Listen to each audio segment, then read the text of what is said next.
So part two of how I ended up in the Fed. So the day his Social Security check came in the mail, he checked the mail. The check came.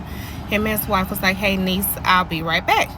So I'm like, okay. He's like, when I come back, I'm gonna bring you back your money for loaning him the money to get his car. So they leave. Later on that day go by.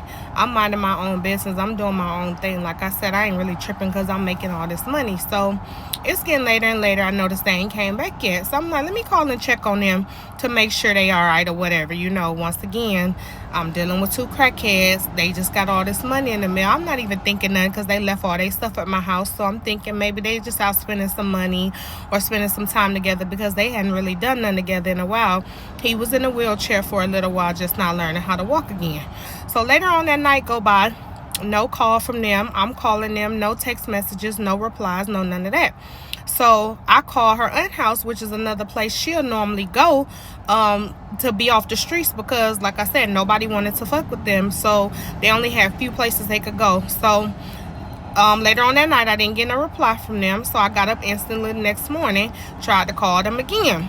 Remind you, they drug addicts. They just got all this money in the mail, but I'm really not studying that. I just want my money.